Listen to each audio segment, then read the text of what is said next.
ओम शांति, ओम शांति, ओम शांति। आज 27/10/2020 को साकार मुरली को मुख्य सारमा छ। मीठे बच्चे, भिन्न भिन्न युक्तियां सामने रख याद की यात्रा पर रहो। इस पुरानी दुनिया को भूल अपने स्वीट होम और नई दुनिया को याद करो। बाबा सारमा भन्नुहुन्छ कि भिन्न भिन्न युक्ति रचेर बाबा को याद गर।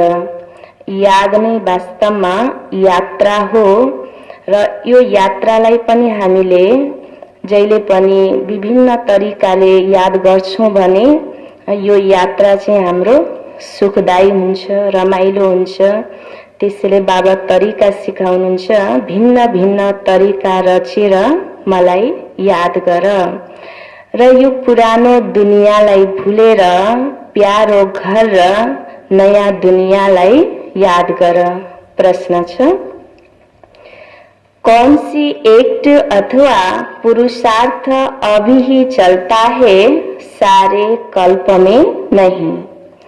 कौन सी एक्ट अथवा पुरुषार्थ अभी ही चलता है, सारे कल्प में नहीं? यो संगम युगमा कुन एक्ट अथवा पुरुषार्थ चल्छ तर सारा कल्प अर्थात कुनै पनि युगमा हामी त्यस्तो पुरुषार्थ गर्दैनौं? उत्तर छ, याद की यात्रा में रह आत्मा को पावन बनाने का पुरुषार्थ।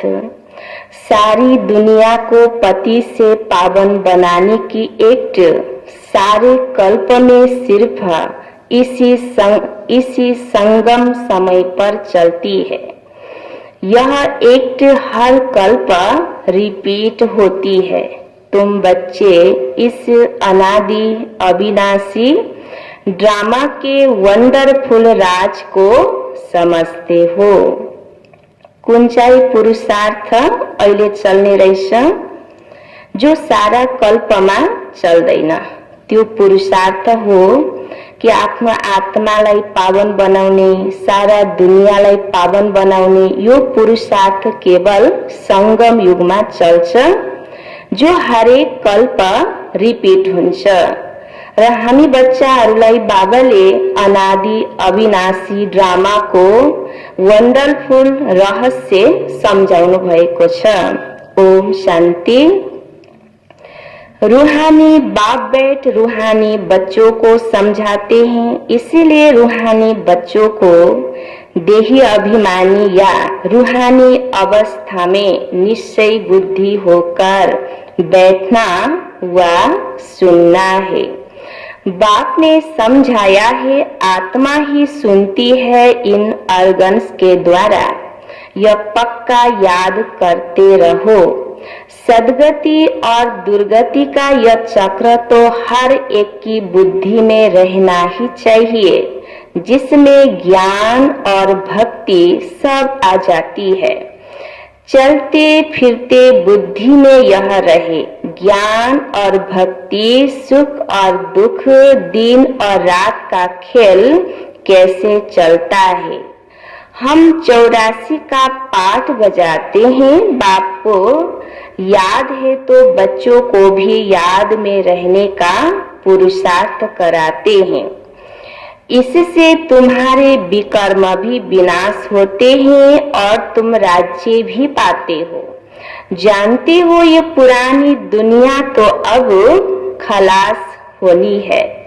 जैसे कोई पुराना मकान होता है और नया बनाते हैं तो अंदर में निश्चय रहता है अभी हम नए मकान में जाएंगे। फिर मकान बनने में कभी वर्ष 2 लग जाते हैं। जैसे नई दिल्ली में गवर्नमेंट हाउस आदि बनते हैं तो जरूर गवर्नमेंट कहेगी हम ट्रांसफर हो नई दिल्ली में जाएंगे। तुम बच्चे जानते हो यह सारी बेहद की पुरानी दुनिया है, अब जाना है नई दुनिया में। बाबा युक्तियां बताते हैं, ऐसी ऐसी युक्तियों से बुद्धि को याद की यात्रा में लगाना है। हमको अब घर जाना है, इसलिए स्वीट होम को याद करना है, जिसके लिए मनुष्य माथा मारते हैं। यह भी मीठे मीठे बच्चों को समझाया है कि यह दुख धाम अब खत्म होना है। भल तुम यहाँ रहे पड़े हो, परंतु यह पुरानी दुनिया पसंद नहीं है। हमको फिर नई दुनिया में जाना है। भल चित्र आगे कोई भी न हो तो भी तुम समझते हो अब पुरानी दुनिया का अंत है। अब हम नई दुनिया में जाएंगे। भक्ति मार्ग के तो कितने ढेर चित्र है, उनकी भेंट में तुम्हारे तो बहुत थोड़े हैं। तुम्हारे यह ज्ञान मार्ग के चित्र है और वो सब है भक्ति मार्ग के चित्रों पर ही सारी भक्ति होती है। अब तुम्हारे तो ही रियल चित्र, इसलिए तुम समझा सकते हो रंग क्या है, राइट क्या है। बाबा को कहा ही जाता है नॉलेजफुल। बाबा लेके भनिन्छ ज्ञान को सागर भनिन्छ। त सृष्टिको आदि मध्य अंत को ज्ञान बाबाले हामीलाई दिएर नॉलेजफुल बनाउनु भएको छ। तुमको यह नॉलेज है, तुम जानती हो हमने सारे कल्प में कितने जन्म लिए हैं। यह चक्र कैसे फिरता है, तुमको निरंतर बाप की याद और इस नॉलेज में रहना है। बाप तुमको सारे रचता और रचना की नॉलेज देते हैं, तो बाप की भी याद रहती है। बाबा ने समझाया है, मैं तुम्हारा बाप, टीचर, सतगुरु हूँ। तुम सिर्फ यह समझाओ। बाबा कहते हैं तुम मुझे पतित पावन, लिबरेटर, गाइड कहते हो ना। कहाँ का गाइड? शांति धाम, मुक्ति धाम का। वहां तक बाप ले जाकर छोड़ेंगे। बच्चों को पढ़ाकर, सिखलाकर, गुलगुल बनाकर घर ले जाए छोड़ेंगे। बाप के सिवाय तो कोई ले जा नहीं सकते। बाबाको सिवाय हामी आत्माहरूलाई परम धाममा अरु कसैले पनि लिएर जान सक्नुहुन्न। त्यसैले बाबा नै हामी सबैको सतगुरु हुनुहुन्छ। भल कोई कितना भी तत्व ज्ञानी व ब्रह्म ज्ञानी हो, को समझते हैं हम ब्रह्म में लीन हो जाएंगे। तुम्हारी बुद्धि में है कि शांति धाम तो हमारा घर है, वहां जाकर फिर नई दुनिया में हम पहले पहले आएंगे, वो सब बाद में आने वाले हैं। तुम जानती हो कैसे सब धर्म नंबरवार आते हैं। द्वापर युगदेखि अरु धर्म पिताहरू नंबरवार आउनुहुन्छ, परंतु वो गीता कोई रियल नहीं है, क्योंकि तुमको जो ज्ञान मिलता है वो तो यहाँ ही खत्म हो जाता है। वहाँ कोई शास्त्र नहीं। द्वापर से जो धर्म आते हैं उन्हों के शास्त्र कायम है, चले आ रहे हैं। अब फिर एक धर्म की स्थापना होती है तो बाकी सब विनाश हो जाने हैं। कहते रहते हैं एक राज्य, एक धर्म, एक भाषा, एक मत हो। वो तो एक द्वारा ही स्थापन हो सकता है। तुम बच्चों की बुद्धि में सतयुग से लेकर कलयुग अंत तक सारा ज्ञान है। बाप कहते हैं अब पावन बनने के लिए पुरुषार्थ करो। बाबालाई हामी जति याद गर्छौं त्यति नै हाम्रो आत्मा पावन पवित्र बन्दै जान्छ। त्यसैले बाबा बार बार भन्नुहुन्छ यही पुरुषार्थ गर कि आफूलाई आत्मा सम्झेर निरन्तर मलाई याद गर। आधा कल्प लगा है तुमको पतित बनने में, वास्तव में सारा कल्प ही कहे यह याद की यात्रा तो तुम अभी ही सीखते हो। वहाँ यह है नहीं, देवताएं पति से पावन होने का पुरुषार्थ नहीं करते। देवता बन्नलाई संगम युगमा हामी बाबाको यादको पुरुषार्थ गर्छौं र भविष्यमा गएर देवता बन्छौं। त देवताहरूलाई यो पुरुषार्थ गर्नु पर्दैन, पावन बन्ने पुरुषार्थ। वो पहले राजयोग सीख यहाँ से पावन हो जाते हैं। वहाँ यह है नहीं, देवताएं पति से पावन होने का पुरुषार्थ नहीं करते।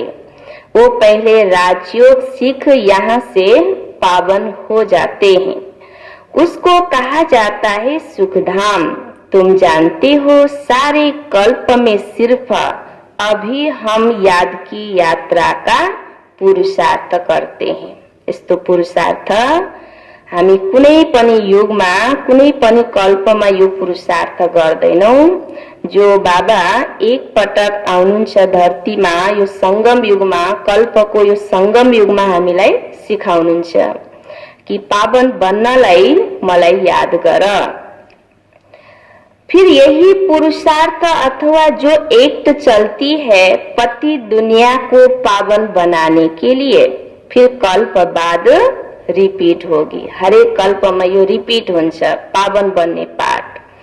चक्र तो जरूर लगाएंगे ना। तुम्हारी बुद्धि में यह सब बातें हैं कि यह नाटक है। अहिले हाम्रो बुद्धिमा यो सबै नाटक हो भन्ने थाहा छ। सभी आत्माएं पाठधारी है जिनमें अविनाशी पाठ भरा हुआ है। जैसे वो ड्रामा चलता रहता है परंतु वह फिल्म घिसकर पुरानी हो जाती है। यह है अविनाशी। यह भी वंडर है, कितनी छोटी आत्मा में सारा पाठ भरा हुआ है। बाप तुम्हें कितनी गुहे गुहे महीन बातें समझाते हैं। अभी कोई भी सुनते हैं तो कहते हैं यह तो बड़ी वंडरफुल बातें समझाते हो। आत्मा क्या है वो अभी समझा है, शरीर को तो सब समझते हैं। डॉक्टर लोग तो मनुष्य के हार्ट को भी निकाल कर बाहर रखते फिर डाल देते हैं, परंतु आत्मा का किसको पता नहीं है। आत्मा पति से पावन कैसे बनती है यह भी कोई नहीं जानते। पतित आत्मा, पावन आत्मा, महान आत्मा कहते हैं ना। सब पुकारते भी है कि हे पतित पावन आकर मुझे पावन बनाओ, परंतु आत्मा कैसे पावन बनेगी उसके लिए चाहिए अविनाशी सर्जन। त हामी सबैको अविनाशी सर्जन शिव बाबा हुनुहुन्छ, स्वयं भगवान। आत्मा पुकारती उसको है जो पुनर्जन्म रहित है। आत्मा को पवित्र बनाने की दवाई उनके पास ही है। तो तुम बच्चों के खुशी में रोमांच खड़े हो जाने चाहिए। भगवान पढ़ाते हैं, जरूर तुमको भगवान भगवती बनाएंगे। भक्ति मार्ग में इन लक्ष्मी नारायण को भगवान भगवती ही कहते हैं। तो यथा राजा रानी तथा प्रजा होगी ना। आप समान पवित्र भी बनाते हैं, ज्ञान सागर भी बनाते हैं, फिर अपने से भी जास्ती विश्व का मालिक बनाते हैं। पवित्र अपवित्रता का कंप्लीट पार्ट तुमको बजाना होता है। तुम जानते हो बाबा आया हुआ है फिर से आदि सनातन देवी देवता धर्म स्थापन करने, जिसके लिए ही कहते हैं यह धर्म प्राय लोप हो गया है। उनके बड़ के झाड़ से ही भेंट की गई है। शाखाएं ढेर निकली है, थूर है नहीं। यह भी कितने धर्मों की शाखाएं निकली है, फाउंडेशन देवता धर्म है नहीं, प्राय लोप है। बाप कहते हैं वो धर्म है, परंतु धर्म का नाम फिरा दिया है। पवित्र न होने के कारण अपने को देवता कह न सके। न हो तब तो बाप आकर रचना रचे न। अभी तुम समझते हो हम पवित्र देवता थे, अभी पतित बने हैं। हर चीज ऐसे होती है, तुम बच्चों को यह भूलना नहीं चाहिए। पहली मुख्य मंजिल है बाप को याद करने की। पहलो मंजिल भने के, पहलो लक्ष्य भने के हमरो के रहीस बाबा को याद, जिससे ही पावन बनना है। बोलते सब ऐसे हैं हमको पावन बनाओ, ऐसे नहीं कहेंगे कि हमको राजा रानी बनाओ। तो तुम बच्चों को बहुत फकूर होना चाहिए। तुम जानती हो हम तो भगवान के बच्चे हैं। अभी हमको जरूर वर्षा मिलना चाहिए। कल्प कल्प यह पाठ बजाया है, झाड़ बढ़ता ही जाएगा। बाबा ने चित्रों पर भी समझाया है कि यह है सदगति के चित्र। तुम ओरली भी समझाते हो, चित्रों पर भी समझाते हो। तुम्हारे इन चित्रों में सृष्टि के आदि मध्य अंत का राज आ जाता है। बच्चे जो सर्विस करने वाले हैं, आप समान बनाते जाते हैं। पढ़कर पढ़ाने की कोशिश करनी चाहिए।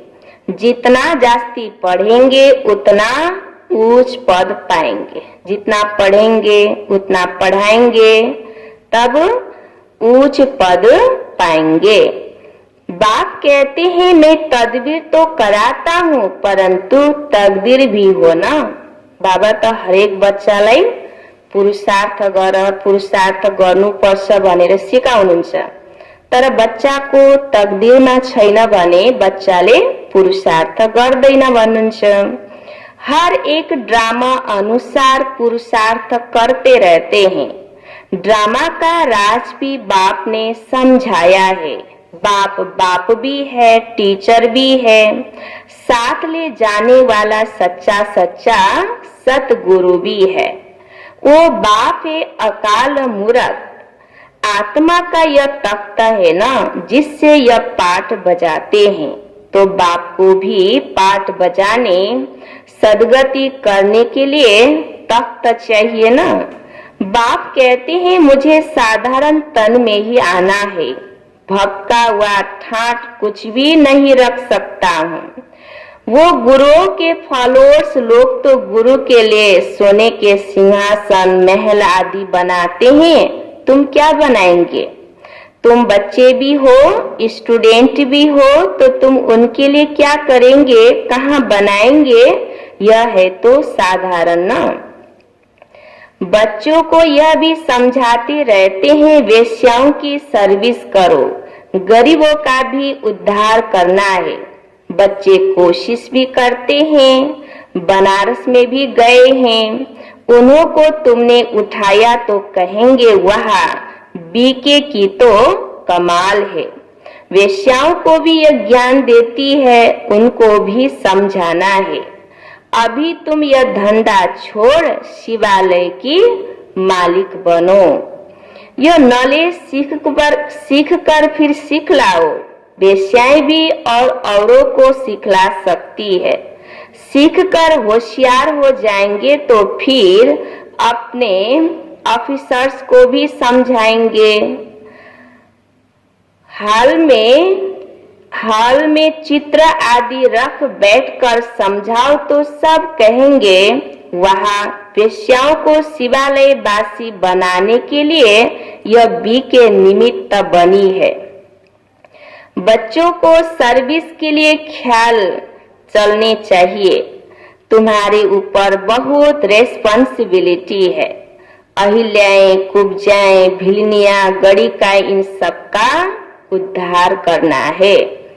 गायन भी है, साधुओं का भी उद्धार किया है। ये तो समझते हो साधुओं का उद्धार होगा पिछाड़ी में। अभी वो तुम्हारे बन जाए तो भक्ति मार्ग ही सारा खत्म हो जाए। रिवोल्यूशन हो जाए, सन्यासी लोग ही अपना आश्रम छोड़ दे, बस हमने हार खाई, यह पिछाड़ी में होगा। बाबा डायरेक्शन देते रहते हैं, ऐसे ऐसे करो। बाबा तो कहाँ बाहर नहीं जा सकते, बाप कहेंगे बच्चों से जाकर सीखो। समझाने की युक्तियां तो सब बच्चों को बताते रहते हैं, ऐसा कार्य करके दिखाओ जो मनुष्यों के मुख से वहा वहा निकले। गायन भी है शक्तियों में ज्ञान बाण, भगवान ने भरे थे यो संगम को, यो यादगार हो जो शिव शक्ति को जो गायन छ हैन, जो बाबाले हामी शिव शक्ति को भित्र ज्ञान भर्नु भएको छ, यह है ज्ञान बाण। तुम जानती हो यह बाण तुमको इस दुनिया से उस दुनिया में ले जाते हैं, तो तुम बच्चों को बहुत विशाल बुद्धि बनना है। एक जगह भी तुम्हारा नाम हुआ, गवर्नमेंट को मालूम पड़ा तो फिर बहुत प्रभाव निकलेगा। एक जगह से ही कोई अच्छे 5-7 ऑफिसर्स निकले तो वह अखबारों में डालने लग पड़ेंगे, कहेंगे यह बीके वेश्याओं से भी वह धंधा छुड़ाए शिवालय का मालिक बनाती है। बहुत वहाँ वहाँ निकलेगी, धन आदि सब वह ले आएंगे। तुम धन क्या करेंगे? तुम बड़े बड़े सेंटर्स खोलेंगे, पैसे से चित्र आदि बनाने होते हैं। मनुष्य देखकर बड़ा वंडर खाएंगे, कहेंगे पहले पहले तो तुमको प्राइस देनी चाहिए। गवर्नमेंट हाउस में भी तुम्हारे चित्र ले जाएंगे, इन पर बहुत आशिक होंगे। दिल में चाहना होनी चाहिए, मनुष्य को देवता कैसे बनाए ये तो जानती हो, जिन्होंने कल्प पहले लिया है वही लेंगे। इतना धन आदि सब कुछ छोड़ दे, मेहनत है। बाबा ने बताया हमारा अपना घर घाट मित्र संबंधी आदि हमको क्या याद पड़ेगा सिवाय बाप के, और तुम बच्चों के कुछ नहीं है, सब कुछ एक्सचेंज कर दिया है। ब्रह्मा बाबाले हामी सबै आत्माहरूको लागि तन मन धन विश्व सेवा अर्थ शिव बाबालाई अर्पण गरिदिनु भयो। बाँकी बुद्धि कहाँ जाएगी? त्यसैले बाबाको लागि शिव बाबा र हामी बच्चा नै बाबाको लागि हुनुहुन्छ। अरु बाबाको लागि यो दुनियाँमा कोही पनि छैन। बाबा आफ्नो अनुभव सुनाउनुहुन्छ ब्रह्मा बाबा कि मेरो लागि यो दुनियाँमा कोही छैन, मेरो लागि शिव बाबा र मेरा बच्चाहरू याद आउँछ मलाई। बाबा को रथ दिया है, जैसे तुम वैसे वैसे हम पढ़ रहे हैं, सिर्फ रथ बाबा को लोन पर दिया है। तुम जानती हो हम पुरुषार्थ कर रहे हैं सूर्यवंशी घराने में पहले पहले आने के लिए। यह है ही नर से नारायण बनने की कथा। तीसरा नेत्र आत्मा को मिलता है। हम आत्मा पढ़कर नले सुन देवता बन रहे हैं, फिर सो राजाओं का राजा बनेंगे। शिव बाबा कहते हैं मैं तुमको डबल सिरताज बनाता हूँ। तुम्हारी अभी कितनी बुद्धि खुल गई है। ड्रामा अनुसार कल्प पहले मुआफिक, अब याद की यात्रा में भी रहना है। बाबाले चाहिँ मुख्य जोड केमा दिनुहुन्छ? यादको यात्रा हैन। यादको यात्राबाटै हाम्रो आत्मा पनि पावन बन्छ र यो सारा विश्व पनि पावन बन्छ। सृष्टि चक्र को भी याद करना है।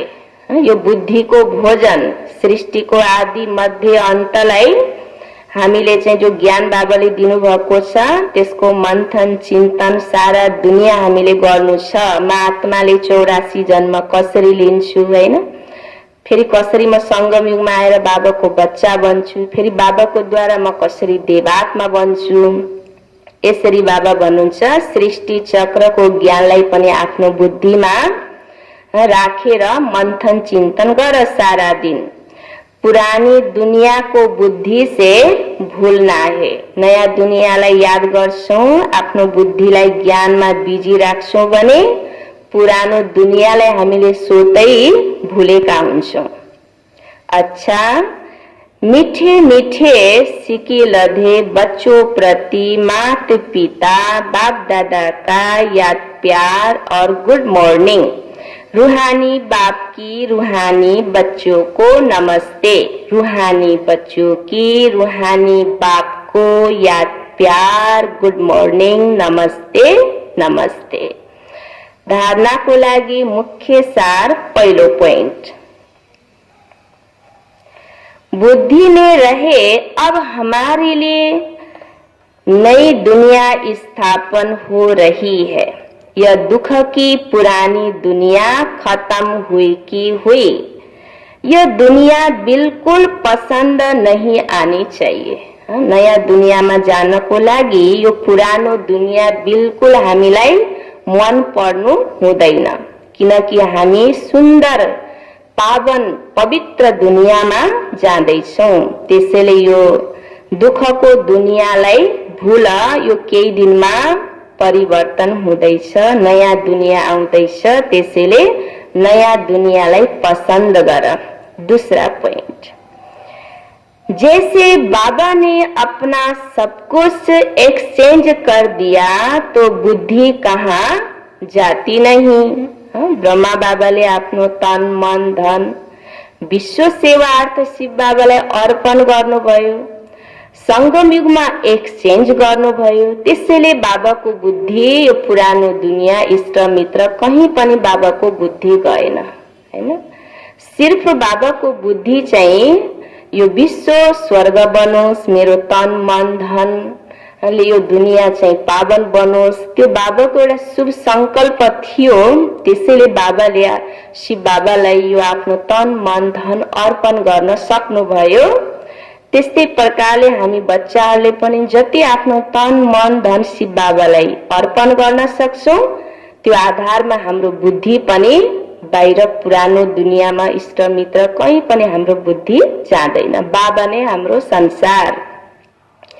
ऐसे फॉलो फादर करना है। हामी बच्चाहरूले फॉलो कसको गर्ने? ब्रह्मा बाबाको गर्ने। हाम्रो लागि ब्रह्मा बाबा उदाहरण हुनुहुन्छ। दिल में बस यही चाहना रहे कि हम मनुष्य को देवता बनाने की सेवा करें। शिव बाबा को जुन इच्छा छ, शुभ संकल्प छ हैन, यो दुनियालाई चाहिँ स्वर्ग बनाउने, मनुष्यलाई देवता बनाउने, त यो सेवामा हामी बिजी रहने। इस वेश्यालय को शिवालय बनाए।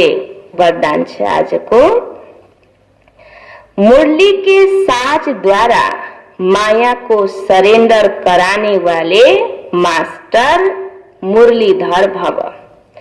मुरली के साज द्वारा माया को सरेंडर कराने वाले मास्टर मुरलीधर भव। विस्तार, मुरलियां तो बहुत सुनी है, अब ऐसे मुरलीधर बनो जो माया मुरली के आगे न्यौछावर हो जाए। मुरलियां तो बहुत सुनी है, अब ऐसे मुरलीधर बनो जो माया मुरली के आगे न्यौछावर हो जाए। न्यौछावर माना सरेंडर हो जाए। मुरली के राज का साज अगर सदैव बजाते रहो तो माया सदा के लिए सरेंडर हो जाएगी। माया का मुख्य स्वरूप कारण के रूप में आता है। जब मुरली द्वारा कारण का निवारण मिल जाएगा तो माया सदा के लिए क्या हो जाएगी? समाप्त हो जाएगी। कारण खत्म अर्थात माया खत्म। फिर एक पटक बाबा को वरदान, मुरली के साज द्वारा माया को सरेंडर कराने वाले मास्टर मुरलीधर भव। बाबाले वरदान दिनुभयो आज कि को बच्चा मास्टर मुरलीधर बन्न सक्छ, जो बच्चा मुरली को साज द्वारा मायालाई आफू प्रति समर्पित अर्थात सरेंडर गराउन सक्छ। त्यसको लागि मुरलीको साज, यदि हाम्रो भित्र मुरलीको साज भयो भने हामी मास्टर मुरलीधर बन्न सक्छौं। मायालाई सरेंडर गराउन सक्यौं भने, यदि मायालाई सरेंडर गराउन सकेनौं भने हामी मास्टर मुरलीधर बन्न सक्दैनौं। जहिले पनि हामी कारणतिर जान्छौं, समस्यातिर जान्छौं, समाधानतिर जाँदैनौं भने हामी मास्टर मुरलीधर बन्न सक्दैनौं, मुरलीको रस लिन सक्दैनौं, मुरलीको आनन्द लिन सक्दैनौं। त्यसैले बाबा भन्नुहुन्छ कि मायालाई सरेंडर गराउनको लागि तिमी सधैं मुरलीधर बन। मुरलीधर बच्चा हामी संगम युगमै बन्ने हो। अतिन्द्रिय सुखको अनुभूति गर्ने भनेको संगम युगमै हो। विस्तार मुरलिया तो बहुत सुनी है, मुरली तो हामी रोज सुन्छौं, तर त्यो मुरलीको रस, त्यसको आनन्द हैन, त्यो मन हाम्रो चाहिँ सदैव नाचिराखोस्, हामीलाई खुसी मिलोस् हैन। त्यस्तो भयो भने बल्ल माया हाम्रो प्रति हामी माथि के हुन्छ, सरेंडर हुन्छ। मायाले हामीलाई केही पनि गर्न सक्दैन, कारणमा लग्न सक्दैन। ऐसे मुरलीधर बनो जो माया मुरली के आगे न्योछावर हो जाए। मुरली के राज का साज अगर सदैव बजाते रहो तो माया सदा के लिए सरेंडर हो जाएगी। माया का मुख्य स्वरूप कारण के रूप में आता है। माया को मुख्य स्वरूप कुन रूपमा आउँछ? हाम्रो ब्राह्मण जीवनमा कारणको रूपमा आउँछ। त्यसैले बाबा आज सिखाउँदै हुनुहुन्छ, जब मुरली द्वारा कारण का निवारण मिल जाएगा, मुरली में कारण को निवारण मिल्छ तो माया सदा के लिए समाप्त हो जाएगी। कारण खत्म अर्थात माया खत्म। स्लोगन छ, अनुभवी स्वरूप बनो तो चेहरे से खुश नसीबी की झलक दिखाई देगी। अनुभवी स्वरूप बनो तो चेहरे से खुश नसीबी की झलक दिखाई देगी। हामी ज्ञान योग को अनुभवी स्वरूप बन्यौ भने हाम्रो चेहराबाट अरूलाई चाहिँ यो अति भाग्यशाली भाग्यवान आत्मा, खुश नसीब आत्मा हुँ, यो झलक देखिन्छ हाम्रो चेहराबाट। त्यसैले हामी चाहिँ अनुभवी स्वरूप हुनुपर्छ। आज को साथियों मीठे बच्चे, भिन्न भिन्न युक्तियां सामने रख याद की यात्रा पर रहो। इस पुरानी दुनिया को भूल अपने स्वीट होम और नई दुनिया को। प्रश्न थियो, कौन सी एक्ट अथवा पुरुषार्थ अभी ही चलता है, सारे कल्प में नहीं? कुन पुरुषार्थ रहेछ? उत्तर, याद की यात्रा में रह आत्मा को पावन बनाने का पुरुषार्थ सारी दुनिया को पति से पावन बनाने की एक्ट सारे कल्प में सिर्फ इसी संगम समय पर चलती है। यह एक्ट हर कल्प रिपीट होती है। तुम बच्चे इस अनादि अविनाशी ड्रामा के वंडरफुल राज को समझते हो। ओम शांति।